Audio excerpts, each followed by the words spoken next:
আচ্ছা, আপনারা কি কখনো এই খাবারটা ট্রাই করেছেন? সকালের জলখাবার হোক গিয়া দুপুরের লাঞ্চে অনায়াসে তৈরি করে নিতে পারেন, চটজলদি তৈরি হয়ে যায়, খেতেও কিন্তু ভীষণ ভালো লাগে আর তার সাথে হেলদি তো বটেই। তো বন্ধুরা, আজকে শেয়ার করছি দুপুরের একটা লাঞ্চ থালি আইডিয়া।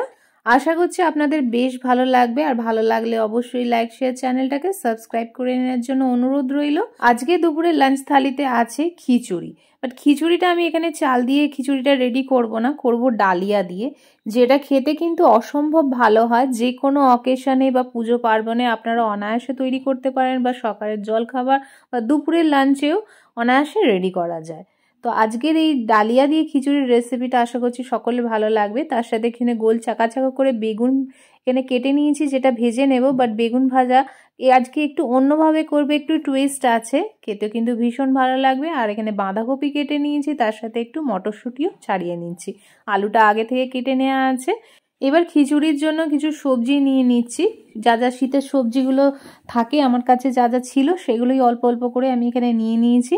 তো প্রথমে তো এখানে একটু গাজর কেটে নিচ্ছি, তার সাথে একটু ফুলকপি কেটে নেব, তার সাথে এখানে বিনসও কেটে নিচ্ছি, বিনস ছিল বিনস। তারপরে এখানে আমার কাছে পেঁয়াজগুলি একটু ছিল, সেটাও দিয়ে দিয়েছি, একটু কুমড়ো দিয়ে দিয়েছি, সমস্ত কিছু বেশ ভালো করে কেটে নিয়েছি। মটরশুঁটিও তো একটু দিতেই হবে, ভালো লাগবে খেতে খিচুড়ির মধ্যে।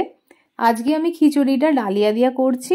আপনারা চাইলে যে ভাতটা আপনারা খান সেই চাল দিয়েও খিচুড়িটা রেডি করবেন, খেতে ভীষণ ভালো লাগে, বা গোবিন্দভোগ চাল দিয়েও করতে পারেন। তার মধ্যে কিছুটা টমেটো কেটে নিলাম, দুটো কাঁচা লঙ্কাও চিড়ে নিলাম, আর এখানে 2-4 টুকরো এখানে আলু কেটে নিচ্ছি, যেটা খিচুড়ির মধ্যে আমি দেবো। সমস্ত প্রিপারেশন হয়ে গেছে। এবার এখানে আমি ডালিয়াটা নিয়ে নিচ্ছি। তো আমি এখানে 2 কাপ মতো ডালিয়া নিয়েছি, আর এই ডালিয়াটা আমি বেশ ভালো করে ধুয়ে নিতে হবে। আর ডালিয়ার সাথে আমি এখানে নিয়ে নিয়েছি মুসুর ডাল। আপনারা যদি কোনো উপোস বা যে কোনো পুজো পার্বণে তৈরি করেন, সেখানে এখানে মুসুর ডালের বদলে মুগের ডালটা ইউজ করবেন, একই কাজ হবে। আমি এখানে মুসুর ডালটা নিয়েছি এবং ডাল এবং ডালিয়াটাকে খুব ভালো করে ধুয়ে পরিষ্কার করে নিলাম। এবার এখানে কেটে রাখা বেগুনগুলোর মধ্যে আমি আগে থেকে নুন মাখিয়ে রেখেছিলাম, এবার একটু সামান্য হলুদ দিয়ে দিচ্ছি। এবার যে টুইস্টটা হচ্ছে, বেগুনটা আমরা তো ভাজবই, একটু অন্যভাবে ভাজবো। তো আর একটা প্লেটের মধ্যে আমি এখানে 2 টেবিল চামচ এখানে সুজি নিয়ে নিয়েছি, আর এখানে 1.5 টেবিল চামচ একটু বেসন নিয়ে নিয়েছি। খুব ভালো করে সবটাই এখানে মিক্স করে নিচ্ছি, একটু মিশিয়ে নিচ্ছি সুজি এবং বেসনটাকে। এবার এক একটা বেগুন নেবে, হলুদটাকে মাখিয়ে নিয়ে ওপর থেকে বেশ ভালো করে কোট করে নেব। কোট করে নিচ্ছে প্রত্যেকটা বেগুনের গায়ে। আর এইভাবে বেগুনটা যদি আপনারা ভাজেন, তো ওপরটা একটা দারুণ একটা ক্রাঞ্চি ভাব আসবে, আর ভেতরটা সফট থাকবে, ভীষণ ভালো লাগে এইভাবে বেগুন ভাজাটা খেলে। অবশ্যই ট্রাই করে দেখবেন। তো এদিকে ফার্স্টে আমি এখানে ডালিয়াটা চাপিয়ে দিচ্ছি, সামান্য তেল দিয়ে ওর মধ্যে কালো জিরে এবং 2টো শুকনো লঙ্কা একটু ছিঁড়ে এখানে দিয়ে দিলাম। এখানে ফোড়নটা এসে গেলে ওর মধ্যে আমি এখানে কেটে রাখা সবজিগুলো দিয়ে দিচ্ছি সবটাই। একটু এখানে 2-3 মিনিট আমরা এখানে ভেজে নেব সবজিগুলোকে। সামান্য একটু এখানে নুনও দিয়ে দিচ্ছি, যাতে সবজিগুলো তাড়াতাড়ি সফট হয়ে আসে। আর একটু ভাজে নিলাম। তারপর এখানে ধুয়ে রাখা ডাল এবং ডালিয়াটা এর মধ্যে দিয়ে দিলাম।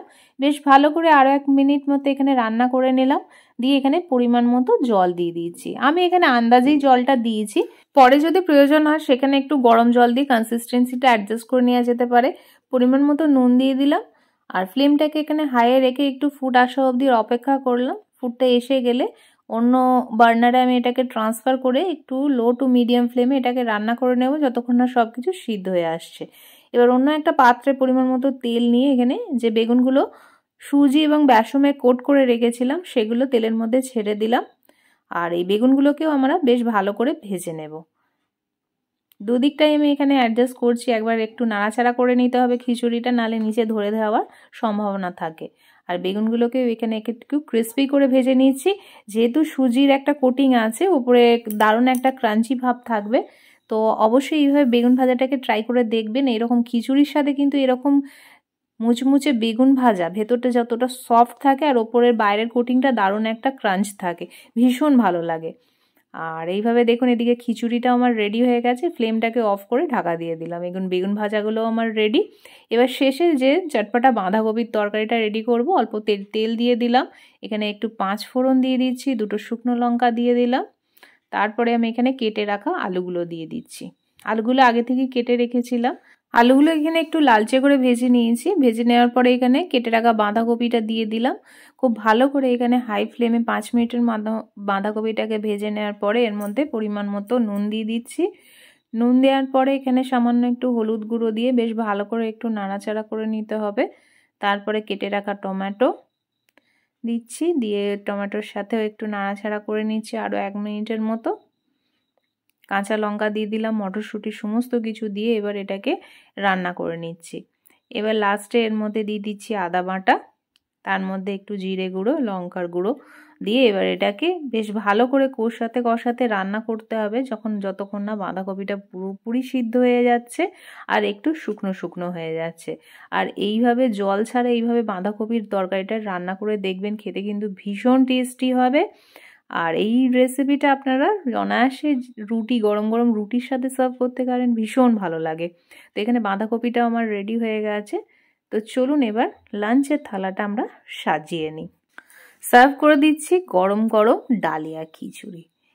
এই ডালিয়া খিচুড়িটা আমার কমফর্ট জোনের মধ্যে পড়ে, আমার যে এতটা প্রিয় কি বলবো, ভীষণ ভালো লাগে। অবশ্যই ট্রাই করে দেখবেন আমার মতো করে। আর এই ক্রিসপি ক্রিসপি বেগুন ভাজা, এই বেগুন ভাজাটা ভাজতেই আমি এখানে একটা দুটো খেয়েই ফেলেছি, এতটা ভালো লেগেছে। তার সাথে এখানে চটপটা একটু বাঁধাকপির তরকারি। তো চলুন আমরা আমার লাঞ্চটা সেরে ফেললাম, ভীষণ ভালো লাগবে। আবার নেক্সট ভিডিওর সাথে আবারও হাজির হবো। Bye, tata.